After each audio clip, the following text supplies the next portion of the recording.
everyone. Good morning. Yeah, thank you. I'm calling this meeting of the Prescott Preservation Commission to order May 13th, Friday the 13th, for all you lucky ones out there.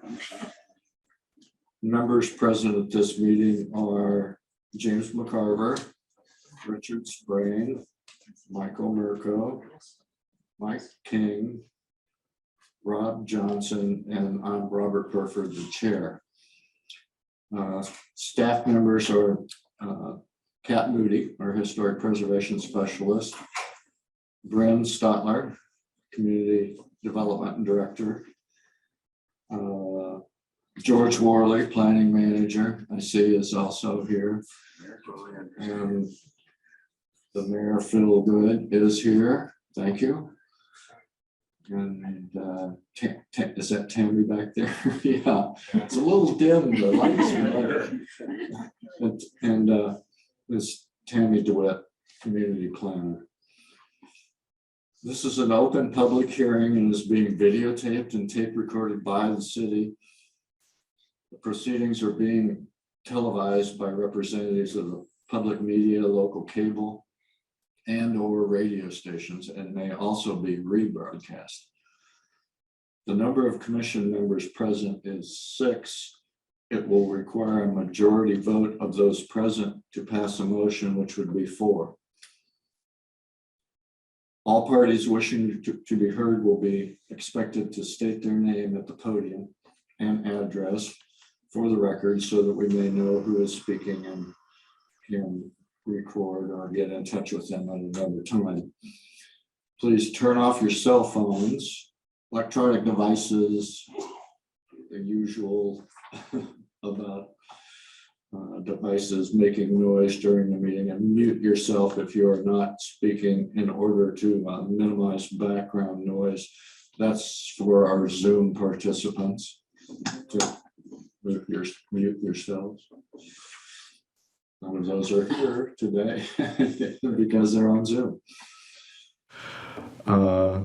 The first order of business is approval of the previous month's meeting's minutes, which would have been April 8th. Has everybody had an opportunity to look those over, and are there corrections, amendments? If not, Mr. Chairman, I move that we approve the minutes from April 8th. thank you, Mike. We have a motion I'll second that. and an approval. Those in favor say aye. Aye. Aye. Opposed? Motion carries. We'll move on to our next order of business is HP 22006. This is 202 South Montezuma Street. It's in the Historic Preservation District number 1, the Courthouse Plaza. The request is for approval for a 3-foot steel fencing for exterior patio dining and other items. And I will turn this over to Ms. Moody for her comments. Good morning. As stated, this is for 202 South Montezuma, which is part of the Courthouse Plaza Historic District. The building itself is not listed in the National Register. It was originally a gas station, and through the years has served as many different businesses, an oil change, a retail space, and fairly recently, Colt Barbecue and Grill has taken over this location, did extensive improvements. The remodel of that building and the signage has come before this commission in the last year. So as you can see, they're up and operating and apparently hugely successful. So one of the things they would like to do, the site currently still has the remnants of these existing, the planters are still in place that are visible in this aerial image. And the parking lot is generally still intact beyond any changes that were required as part of the remodel. The request here, and I've got a color-coded plan. I know in your packets you had a black and white plan, but I've color-coded this just to assist with being able to tell exactly what's being proposed here. The intention is to create an outdoor dining patio that will wrap around the front portion of this building. So this is West Goodwin Street on the north and South Montezuma on the east side of the property. This is the smoker, the 45-degree angled, the smoker area here. The request is to fence this patio with a 3-foot-high iron steel fence that would be painted black to match the color theme of the building that, as you see it now.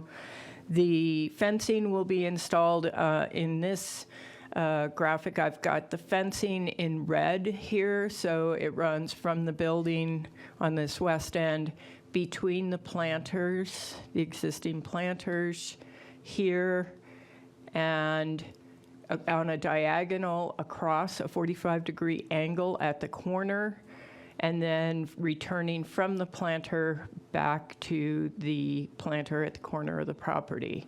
So this would enclose the entire patio area, and then there's 3 gates that are being proposed. These are self-closing gates so that they don't get left open. They have a spring on them. And so there's 1 gate here against the building on the west. The main gate will be here on this 45-degree angled section. And then there's an additional gate here on the east side of the property. The fencing is proposed to be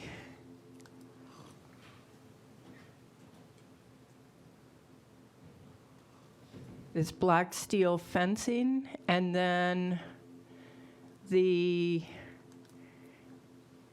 fencing every 24 inches, so every 2 feet, will have a decorative element, which is this, these collars, these cast iron collars, and there's an example here of what they look like. So that will be an accent on the black steel fencing every 24 inches. And we do have the business owner here to answer any additional questions, and with that, I'll turn it over to you all. Thank you. Do we have questions from the commission for the moment, and then we'll ask for the... I just have one question. Oh, Putting the fence, you're negating all your parking? Isn't that a parking area? Or existing parking area? Brenda, would you, yes, go ahead and come to the mic, thank you. Hi. Hello. No. So It's not we are. parking? excuse me. No, it Name- was prior. Excuse me, name and address, Oh, please. sorry. Brenda Clouston. I live in the village of Oak Creek. So, but I have businesses here, so I spend a lot of time over the hill. We did have to exclude the parking in order to get the patio there. But the parking was negotiated at the outset when we applied for the permit. I don't think I understand. They don't require It's not required. on-site parking because they're part of the downtown business district. So this was something, when the parking garage went in, parking, on-site parking was limited to just certain elements, handicap, correct? So they have their handicap spaces, and that's what they need, Yes. so. And there has been a change since this design. I was made aware this morning that the fire department has specified that we are not allowed to have that gate at the corner. So that gate right there has been eliminated per the fire department. So you have a gate here on the east, and Yes, ma'am. you're putting a gate here? Yes, ma'am. Okay. Oh, Go ahead. it's just going to be confusing for me to get in and out, trying to find the gate. Yeah. Well, there's no gate at all. It's open on the corner. going to be open. Oh, it's So going it's to not be, confusing. So- It's actually easier, I suppose. so there's no fence or gate on the No, corner. It's Is- wide Is it open. an ordinance that they have to have the fence in order to have seating? Is that the situation? They can have seating, but I think the intention with having outdoor fencing is that the liquor license could be extended to the outdoor area, and without complete enclosure fencing, they won't be able to take their liquor license into the external area. Could I add to that, too? I'm on the Fire Board Appeals. There's probably something about ingress and egress and the ability to evacuate the building quickly, and with a fewer number of gates, they want that free and flowing, so for evacuation is probably part of that, too. Well, it had to do with the swing as well. The swing would have to go outward, Yes, right. which would, Put you in the sidewalk. correct. And, Yes. and I'll follow up on that. And we may have to enlarge this a little bit. The red line is property line and fence line, or is property line, do those planters, are they Planters in are actually- city property, or, Yes, sir. They are city property. and the city put those in, or they acquired them from past owners, or George, do you know? That's correct. Okay. That being the case, those planters, if those gates swing out, they're going to swing over off property. And I'm wondering how that sits with the ordinances of the city. I'm thinking garages can't open their doors to the alleyway, that kind of thing, into public property. So has this been adjudicated by the city at all? Do we need to have those gates inset so that they don't swing over public space? I think they're just 3-foot gates. But the planters appear to be only about maybe 24 inches deep. I'm sorry, They're the gates are in the corner of the property, not near the planters. Right, so there's one here on the east, and then the other one's on the property here. So this is the only one, from what Brenda's telling us this morning, that's the only one that actually will open into the sidewalk, but it is a self-closing gate, so it'll only be an obstruction when someone's walking through it. Will this require a variance, I'm hoping? I'd like to keep everybody equal here. Other properties, you can't build off your property line. So I would say this commission is not reviewing the, Okay. Within our hear, jurisdiction. I hear what you're saying, but that's beyond the purview of this particular commission. Well, I would like to say this commission, with my other members' approval or disapproval, that this be passed on to the appropriate city. It will be, it requires a building permit. It's in permit review right now. So we're just approving, the fence style, the finish, the little, not finials, but Collars, the yeah. collars, yes. Those are all handsome. I think the fencing's going to be real handsome. And if you go back, isn't there a gate on the north side there? Maybe I'm, I was told there would be a gate here, but apparently On fire First. department is saying this needs to be open. The alleyway. but on further to the west there. Yes. That's on the west. And that's the on That's the their- only other gate. Yeah, and their Okay. property line is here. So that gate is on private property. Okay. And what is that structure right next to the gate? This hatched area, Not that, It's a next to it parking with the stall. lines? that's handicap Oh, parking. that's okay. There is great. no structure. That's just the clear space for the handicap parking space. Okay, that's much clearer now, yeah, on what's going on. I still would like to have that reviewed, so. Any other questions or any other statements from the owner? So I just had a question, more for Kat. The design of the fence, the height of the fence is appropriate, and follows city guidelines? Yeah, yes, it does. And there's several examples of this style of fencing in the Courthouse Plaza District on other properties. And in light of the fact that the color scheme for the building is, the black and gold, it definitely is compatible with what's sitting on site. I have a question for Brenda. So these people will be sitting outside in the weather, and do you have plans down the road to put up umbrellas or awnings or anything like that? Yes. Can you tell us about that? I haven't got to that point yet because I don't know what the specifications is from the city with regard to umbrellas. That's different in every city. So I'll have to look into that and find out what the specs are. But that's the requirements. plan. Oh, yes. And I'm sure there are requirements or restrictions as far as the design of those things for as far as commission, stuff that we would look at. You wouldn't review umbrellas because they're considered temporary. So if there was a permanent fixed awning being proposed for this area, say something like what's been installed at, say, Park Plaza Liquor and Deli down the road, that awning, if it was a fixed steel frame awning, would come back before this commission. But if it's just umbrellas at tables, that would be considered a temporary use, and so those would not come before you. So they could have any color umbrella, advertising on the umbrella, and we wouldn't review any of that. I wouldn't do umbrellas with advertising on them, I promise.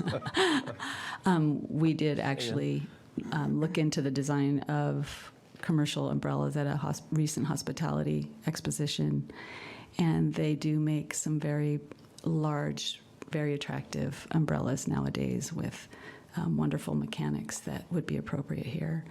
I am very aware that this is a very visible corner in downtown Prescott, and I do feel that burden to make it as attractive as possible. So I assure you, it will be attractive when it's done. And heaters would fit into that temporary Exactly. construction, yeah. So other items. Any other comments, or then I would entertain a motion if we're so prepared? I'd like to make a motion to approve HP 22-005 at 202 South Montezuma Street to approve the fence as submitted. Mr. Chairman, I second that motion. Thank you. We have a motion to approve this item and a second. Those in favor say aye. Aye. Those opposed? Thank you. Good luck with your project. Thank you. Good luck Looking with the forward to city it. on those other issues. Thank you very much. They're not big issues. Okay, thank you. Our next item is HP 22-008, 116 South Mount Vernon Avenue in the Historic Preservation District number 13, Southeast Prescott. And this is another request for perimeter fencing, 4 feet in the front yard and 6 feet in the side yard, which matches the ordinances pertaining to it. And with that, I'll pass this off to Ms. Moody again. Thank you. This property is located in the East Prescott National Register District, and it's part of the Southeast Prescott Historic Overlay, which is why this item's coming before you. And the existing conditions on this site is that there is a existing or a partially remaining existing wood fence, which is rotten along the front of the property line. So that's on this aerial along this area here. And that fence does run back, and currently there are fence returns that go back to the sides of the building here on the south, where my cursor is, and here on the north side. So the review of the item today is for fencing that these existing returns are to remain. The fencing we're reviewing today is running along the north side, the front of the property, and the south side, just in front of those returns that are existing in place. The request is to remove the rotten wood fence, which I noticed when I went by. Part of that's already been accomplished. The request is to install 4-foot-high picket style, and I'll show you an example of what that looks like, for the 25-foot setback. So it's approximately where the front of the house sits. So that 4-foot-high picket style fencing will run in that first 25 feet along the front, and then the first 25 feet on the south side. After that, a swoop transition, again, I'll show you an image in a moment, will transition the fence from picket style up to a 6-foot-high privacy fence for the portion between the 25-foot setback and the existing returns that go back to the house. Let me pull this up. This is the graphic that's depicting what I just described. So these are the existing returns at the top here. This is the 25-foot setback. So this is picket-style fencing with a 45-degree angled entrance here, centered on the walkway that leads to the house. And then these are the swoop sections at the 25-foot setback that transition to the 6-foot privacy-style fencing. All the fencing being proposed is vinyl.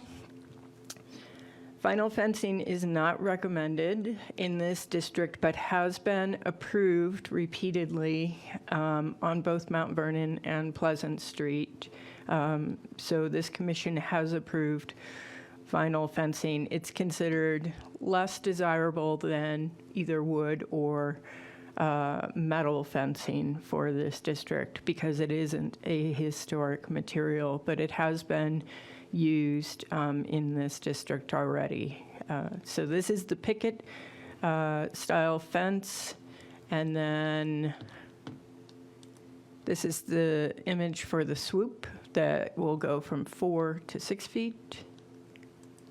And this is the privacy style fence. And we've seen quite a bit of this privacy style fence in the rear of Mount Vernon and Pleasant Street homes. The front vinyl fencing is used more limited in the district because many homeowners are interested in maintaining that historic fencing material by either using metal or wood. Also in this plan, the removal of the 2 large elms in front in the parkway strip are being proposed to be removed, and then alternative trees are proposed to be planted here. This commission does not review tree choice in the parkway strip. Just to remind you, the parkway strip is actually city right-of-way, but so these are the trees in the city right-of-way here.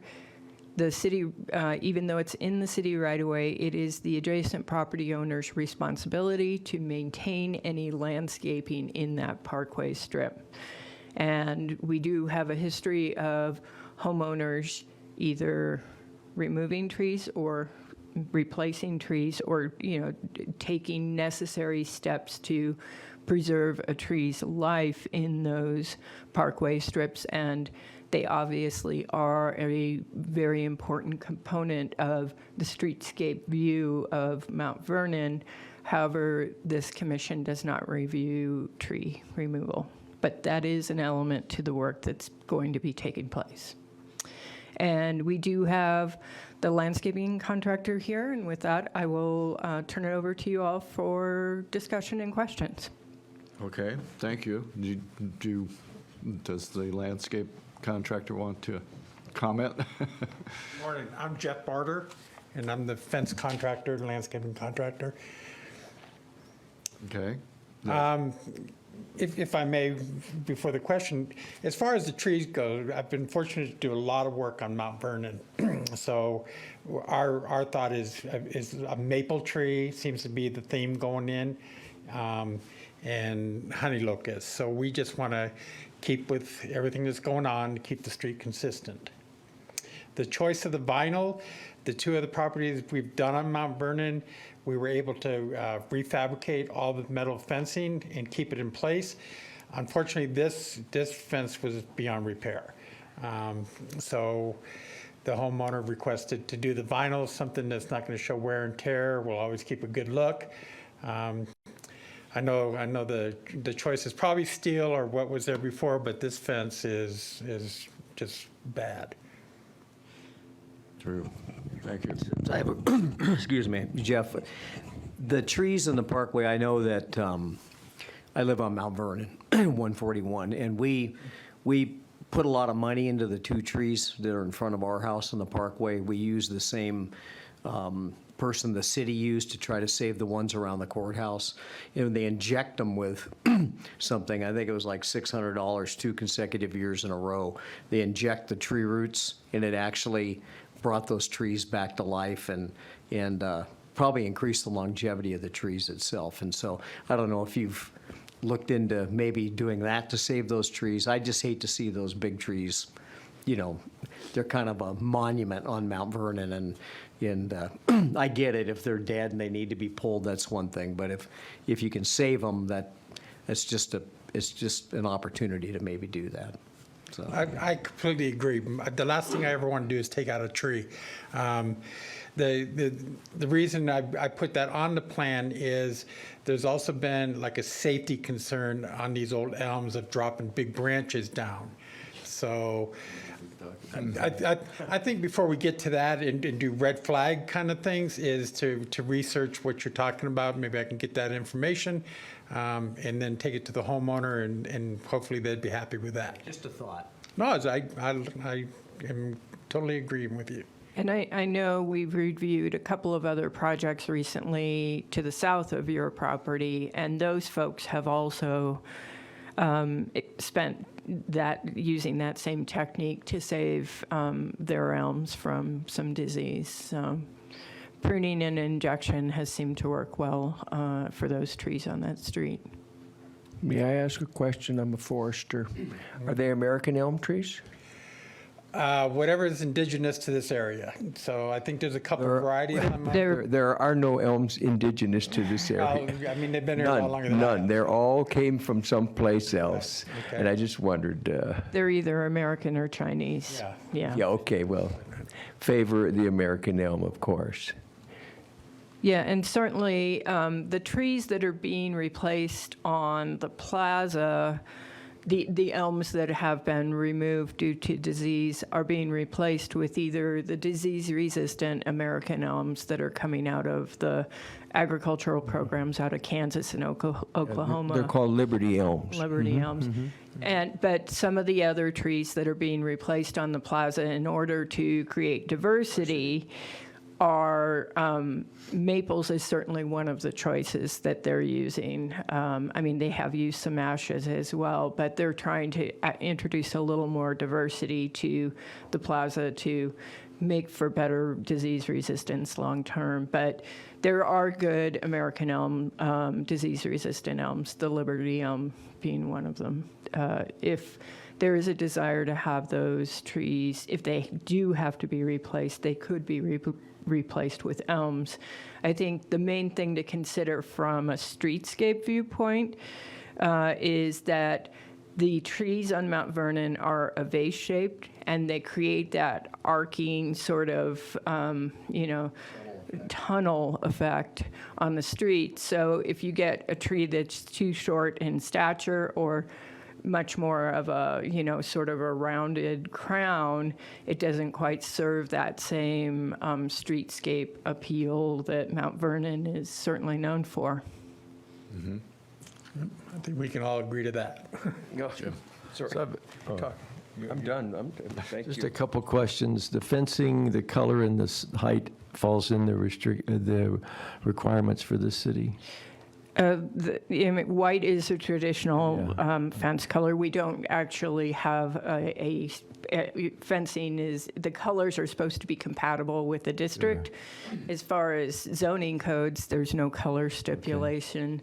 The height needs to be 4 feet or less inside the front setback, which this is being proposed. And I do have a question for you, Jeff. Are they looking at the V-shaped top profile or a flat? It will also have the swoop. Okay. And it won't have a Gothic cap like what shows there. It'll be the cap down the lower bottom there. And This circled, it'll just be a a flat flat. cap, yeah. Okay. And the rest of the fencing that goes around the back of the property, what is that? I'll let Is Jeff that being answer that. changed too, or just the front? part? Not at this time, they're not addressing that. They have wood fencing going down the north side, and it's a couple different few things going on the south side. I mean, they're old, they're old homes, so they've had different ideas over the years. So that one on the south side it's vinyl. It has an entrance into the neighbor's property, and then there's wood, and then there's vinyl. Right now, they're just trying to fix the front of the house, so it's got the curb appeal. Sure. It's got the Mount Vernon look to it. I have a question. Has the homeowner entertained wood? I live on Mount Vernon also, and I'm not in agreement with plastic. Have they entertained the fact to use wood in the front area? On the sides and the back, that's fine, whatever, but where it's seen, I mean, there's people that have gone out of their way to put wood fencing or metal fencing on their property. Have they even entertained that? I think they're coming strictly from the maintenance point of I view. understand that, okay? it's easy, but Right. it's, And unfortunately, when we see what we want in somebody else's yard, then they're tend to siding more with 2 doors up, there's vinyl fencing, the same kind of, so that's been their choice. Can I go back to them and say, look, we can build you a good wood fence and do all that? Of course. But right now, this has been their choice. This is for Kat. Vinyl fencing in the back has been approved. Vinyl fencing in the front has also been approved for similar?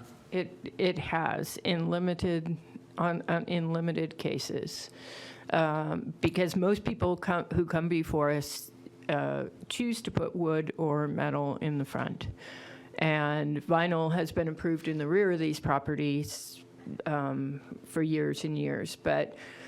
Probably 4 years ago was the first time that vinyl fencing was approved on a project that's over on South Pleasant. And after that, a few other property owners have come before us and requested vinyl in the front, and those were approved. But you all are certainly able to stipulate that the front property line be wood and that vinyl could be approved behind there. It's a conditional approval, and then the property owner can say, okay, I'll put wood in the front, and then there'll be vinyl behind that, or they can appeal the conditional approval if they want to. But it's kind of hard to say we want wood when there's already some that have been approved for the same thing. Well, Agreed. I would say we're caught in a precedent setting by acknowledging vinyl previously reluctantly. Vinyl is not, it's not encouraged to be used. I could reread that statement. I think your comment, Kat, is that perhaps we think about the possibility of undoing that precedent or trying to anyway. It's appealable. I mean, we're not the last word on this, but that would be a possibility. And while we're mulling that over, I have two other items. One is the 25-foot setback on their plan here. It's 24 feet.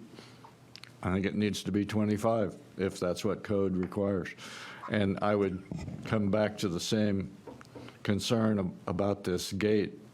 I would think that a residence does not need a gate to swing out, but is the gate being proposed to swing in or out? If it's in, then we don't have the issue that we were talking about Correct. previously. The gate will swing in. Okay.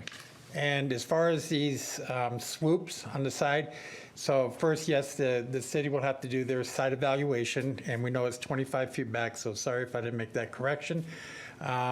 We're also talking to the neighbors to let them know we're not going to obstruct any porch view or anything like that, to do a real good neighbor kind of work. Good, good. I appreciate that. Yeah. Does the fact that that the fencing is vinyl affect their being on the historic register? Probably not just based on that one factor.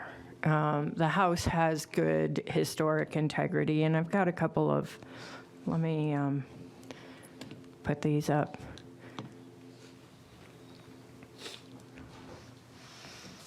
So the house obviously has really pretty substantial historic integrity as it sits now. So this is the south side of the front property line, where a portion of the fence has been removed, and then you can see this is the existing wood fence here on the right.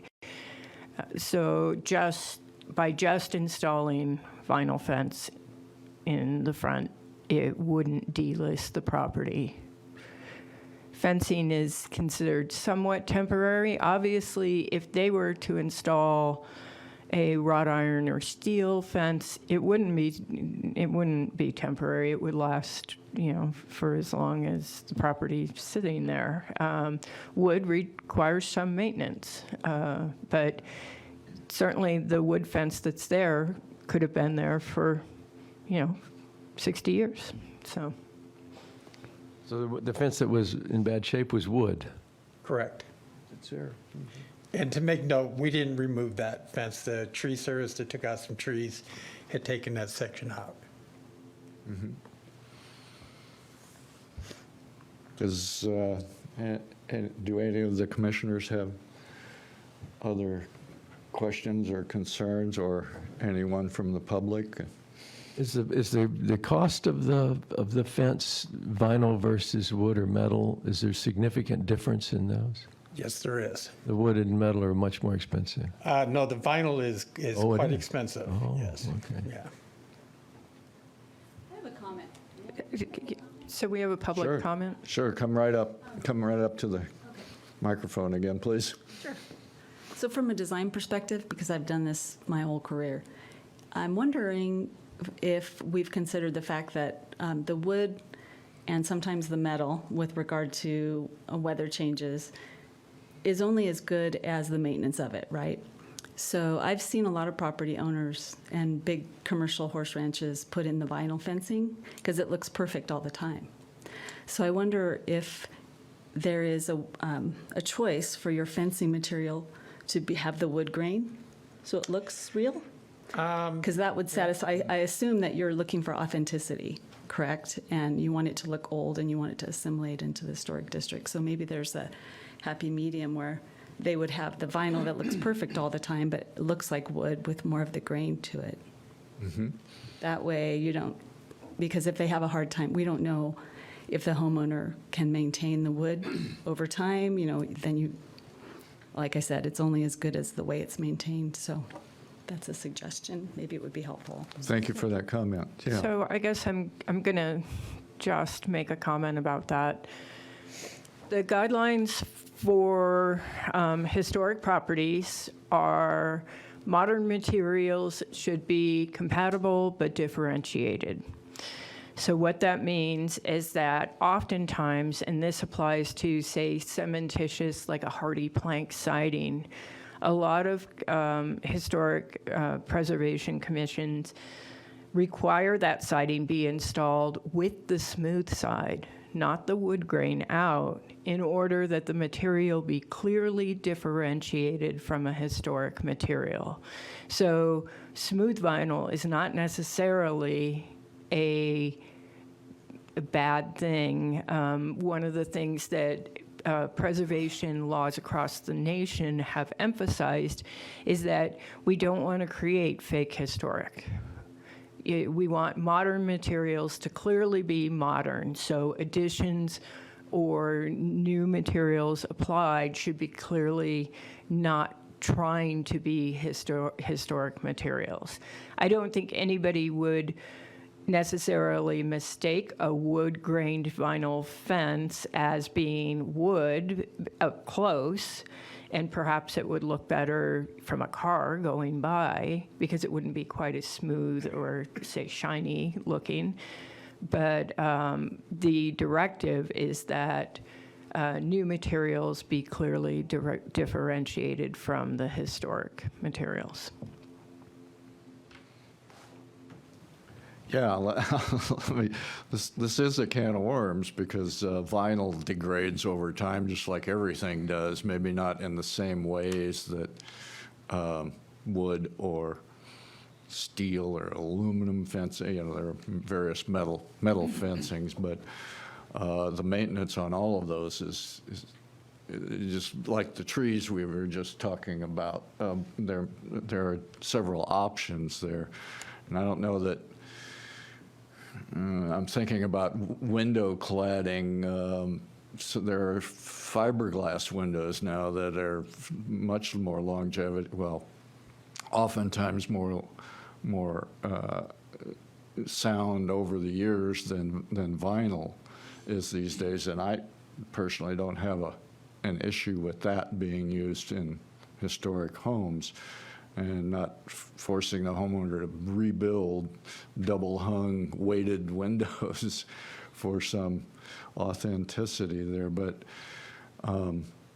yeah, the vinyl, if you don't know it's vinyl, then do you have the same reaction? And if you know it's vinyl, it's like driving down the street. So I don't want to put too much of an onus on the homeowner. I would have guessed, and just me thinking about it, that the wood well done would be more than the vinyl, but I understand how the vinyl could be significant greater. So it's not really an onus on the homeowner other than maintenance if we encourage wood or metal.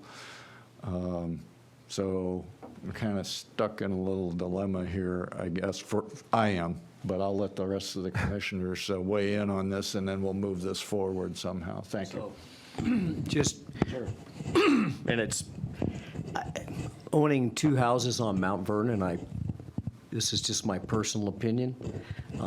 I consider it a privilege to own these houses and to keep them looking like they did in the 1800s as much as possible. And when you own one of these houses, maintenance is certainly a big part of living there. Okay. And so my personal opinion is when you own one of these homes, you're pretty much obligated to try to maintain its presence from the street and keep it. To me, vinyl looks too sterile. It's just my own personal opinion. I don't care for it. So I would, when you live in an old home, and I've restored probably 6 in my lifetime, and I've always gone above and beyond to keep it looking true to its original intent. And that's just my personal view, and so I don't know how that adds to this dilemma. Oh, thank you. That's a good comment. The houses that are near this residence, what is their fencing?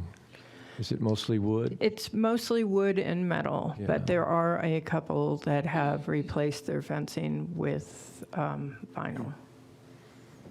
3 doors up from this property, if anybody knows Jeannie, it's the yellow house, is vinyl.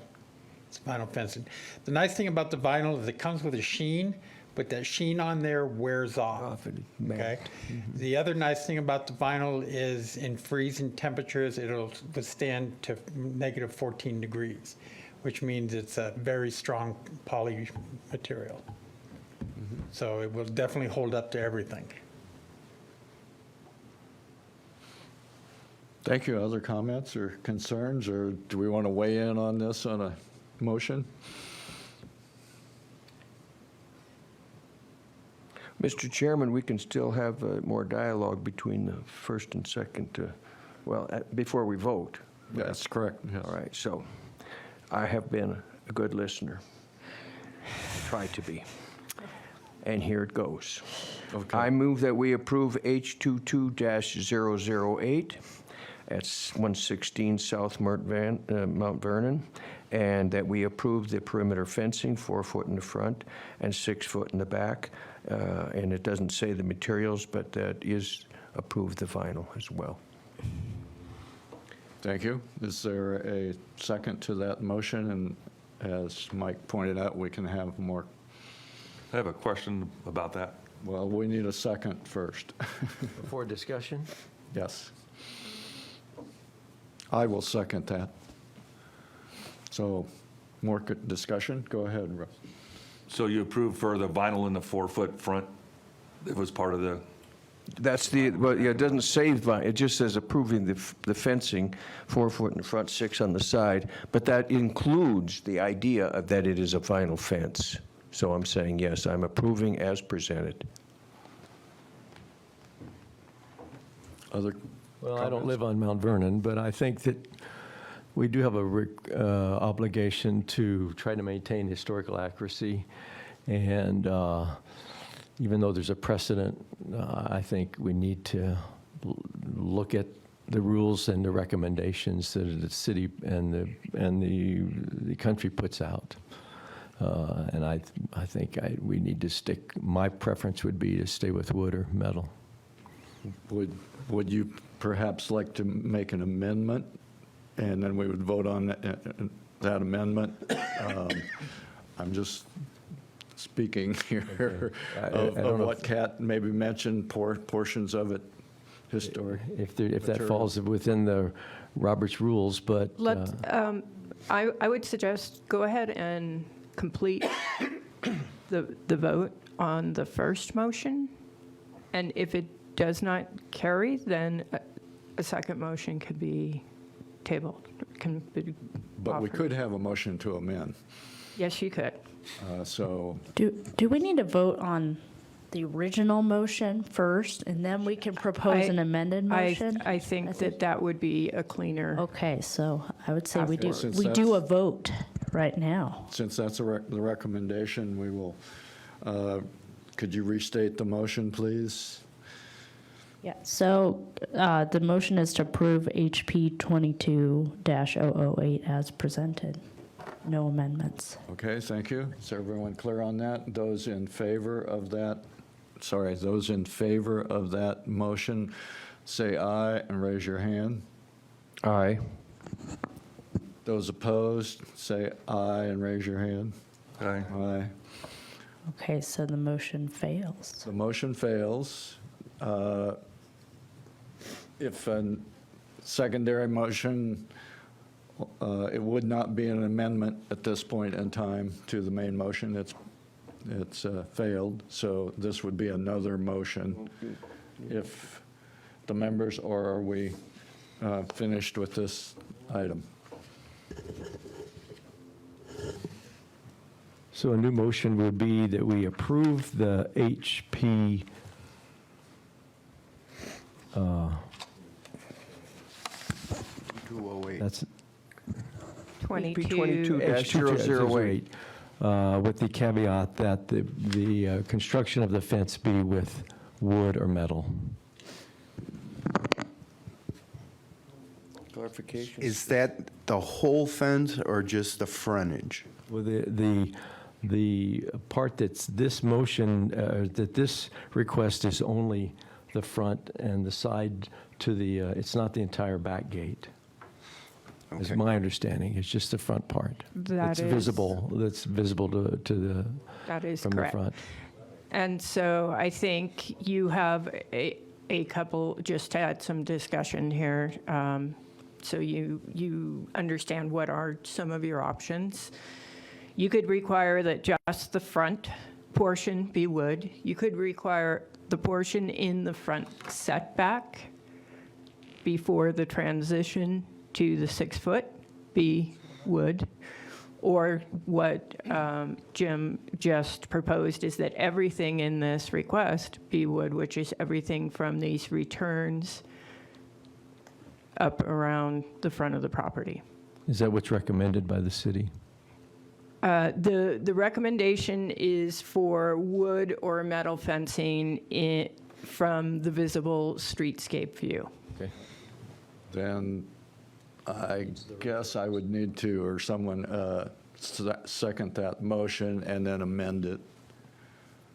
So I will second that motion, and then I can try the amendment, or I would move to amend the main motion to state that from the front setback, the 25 feet, and the front fencing be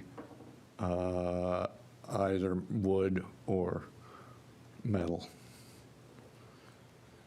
And the rest of the fencing under this proposal. It's not a part of this proposal.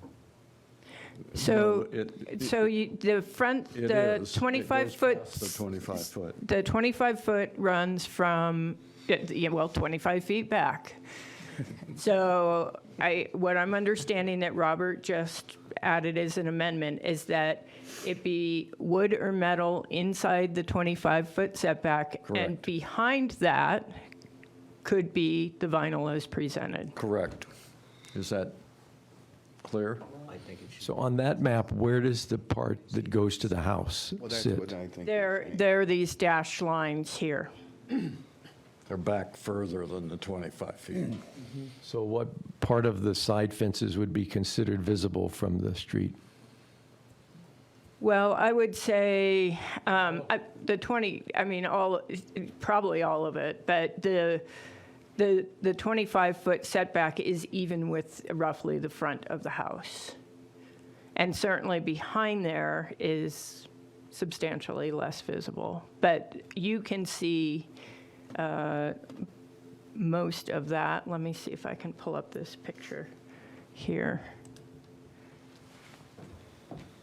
So you can see there is, some vegetation, but even with the front of the house is about here in this image. And in the other image, you can see that, this whole section of fence, really, the return section is right here, this lattice in this image. And screened by vegetation. Yes, it is. I'm good with that. So I may have misspoken. I think we still need a second to the amendment motion. I'll second Thank the you. amendment. Thank you. Can we have Kaylee read where we're at so that you all understand what you're amendment voting motion. on? Yes, so Commissioner, so this is how it would read in the minutes. Commissioner McCarver moved to approve HP 22-008 with the stipulation that the fencing along the front and within the front setback be wood or metal, whereas the remainder could be vinyl. Seconded by Commissioner Sprain. So that implies that that's the 25 feet, that anything past the 25 feet setback could be the choice of the owners. They could put vinyl. Yes. So that's what I meant. All right. Probably just to keep the theme, though, if you look at that back lattice, it's old vinyl, it's a do-it-yourself kind of kit job. I don't think we'd go from wood to vinyl to that. I don't think it would look good at all for the street, for the house. So I would probably present to them to go wood all the way. Well, that would be your option an option under this. Right, so I'm just telling you, because putting in a wood fence is a sore sight for your neighbors, because they see the backside. Only one person gets the good side of a fence, so, Right, but I'm just a messenger, so. and that's what's required too, is the. I thought Explain that. the neighbor always got the good side. Correct. Correct. that's- The neighbor gets the finished side. Okay, that's, Yes. And they might both be good, but.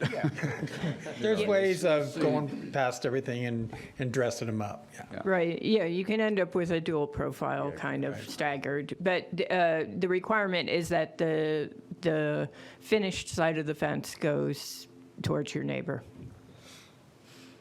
Okay. We've had the motion made and seconded and read, and is everyone clear, or do we have comments, Mike? I have a comment before Sure. we vote. I will commend the group, the council, commission, on the dialogue, on trying to come to maintaining the architectural integrity and following the guidelines. At the same time, we're not the last. The appeal rights for the property owner are still available to them, so. It appeals to the city council. Yeah, right, yeah, I'm just saying, whatever we say may not hold, but at least we're saying what we would desire the decision to be in the architectural. Thank you. Call for a vote. Okay, thank you. Are you clear on that? Oh, I'm right with possibility? you, I get it, Yeah, yep. I just wanted to make sure. So, those in favor of the motion as presented, say aye. Aye. Aye. Those opposed? The motion carries. Good luck. Very good, thank you for your time, I appreciate it. Yeah. Okay. Next on the agenda, pardon me, is any sort of update on current events, and usually I turn this over to Ms. Moody. I do have one update. We were awarded a $12,000 no city match grant to begin the historic preservation master plan update. Fabulous. Yeah, and it was sort of a stroke of luck because another applicant who had already been awarded this money backed out at the last minute, and it became available. And because we had applied for a Heritage Fund grant, which we did not receive, State Historic Preservation said, well, we have this other money if you can spend it between now and September 30th. So we're on a timeline to get this project started. So that will be, that project is underway in full force at this point. So expect to see, once a draft plan is available, that will come before this commission for input. And then probably after the September 30th, the idea is to get a draft together between now and September 30th, and then bring it to the commission, and then also at that point, go back out for a second round of grant money to be able to do public engagement and outreach and just get more community involvement in the project once we have the sort of draft plan together. The primary components that need to be incorporated into the plan that are very clear without a lot of additional public input is that there's 5 districts that were formed after this plan went in place. So those 5 districts need to be included in the plan. And then outdated zoning information was part of the original plan, and that all needs to be removed. And so there's a lot of work getting to the point of just getting a draft plan together just to get those bare minimum requirements in place. Kat, I'm naive to this.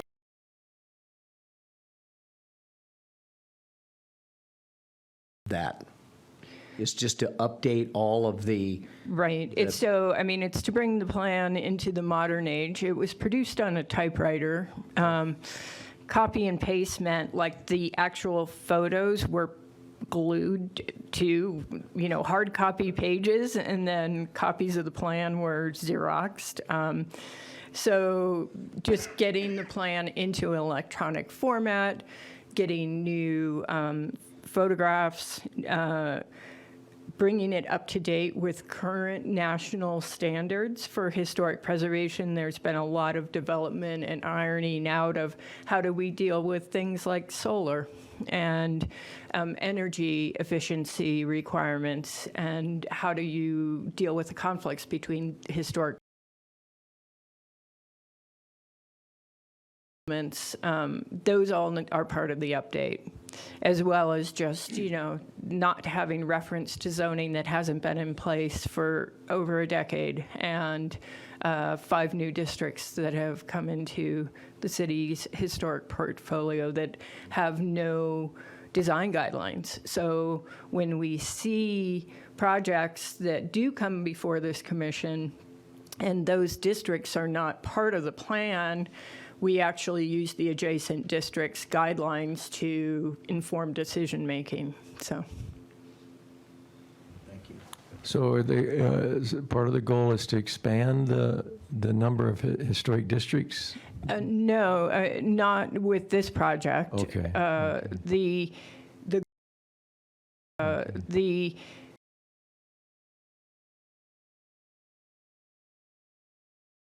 lines for those districts and streamlines the plan. Right now, we probably have the largest, based on my research of other plans across the country and particularly in the region, we have one of the largest historic preservation master plans in the area. If it's the largest I've ever seen, actually. And I've done a fair amount of research on that front. So it just needs the repetitive language and some of the elements that were included in the original plan regarding zoning really don't belong there. So I have another question that's off that subject. The property on McCormick that the city just sold, that's not under our purview as far as historic preservation. It's not part of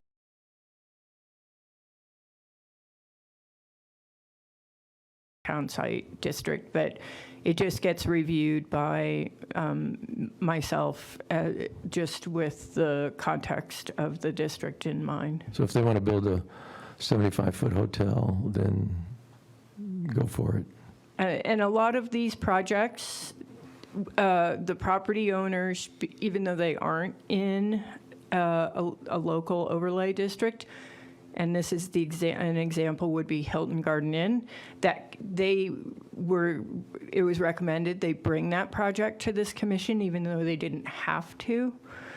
This commission reviewed Sam Hill Warehouse because it's part of a local overlay, but the Hilton Garden Inn Hotel was not. But for a project like that on McCormick, because it really meets those same conditions. Thank you. Mike? We're going back to the master plan. How do you propose to accomplish this with city staff, contract? It's both. So for this initial phase of the first phase of the grant, it will be myself and then temporary part-time help working to get a draft plan together by the September 30th deadline. And then we will be, like I said, I will be applying for the next round of grant money. And then if we secure that, and I think that's very likely based on the state offices.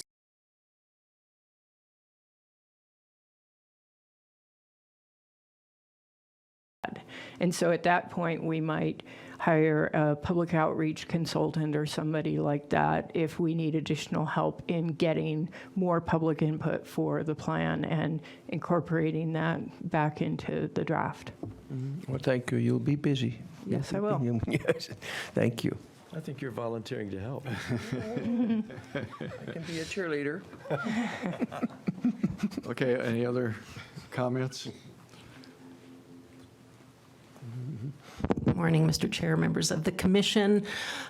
Speaking of plans, I'll get back to that in just a second. But first of all, I want to compliment you guys on the work that you do. You really hold a vision for historic Prescott, and complimenting your knowledge is preaching to the choir, but we just really appreciate the time and energy.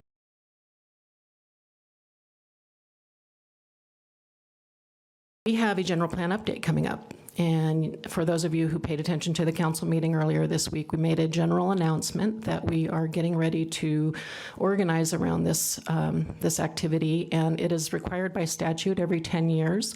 The last update was done in 2015 and was approved by about 80% of the voting populace in the general election that year.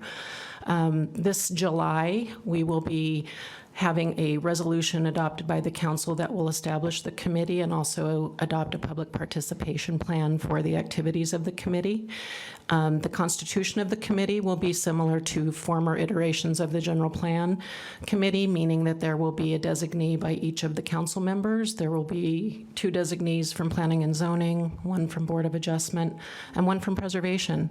So if you have an interest in serving on this committee, please do let Kat or myself know. We will forward your inquiry and desires onto the folks that are going to organize the selection process. And that would need to happen between now and I'd say early July as we prepare for that initial resolution establishing the committee. If you have any questions about the general plan process, please feel free to reach out to any planning staff. If you have questions now, we're happy to answer them. When will the committee meet?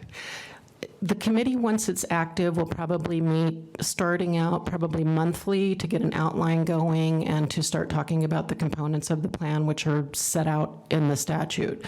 I think as the writing amps up, we'll probably start meeting every couple of weeks.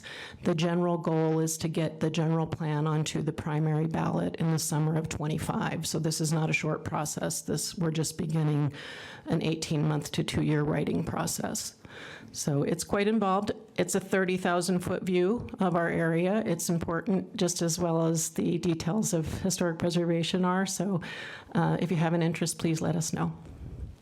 Thank you, Thanks. Thank you, Yeah, Brent. think about that, people. Yes, sir. Okay, if there's nothing else, I will adjourn this May 13th meeting of the Preservation Commission. Thank you, Mr. Chairman.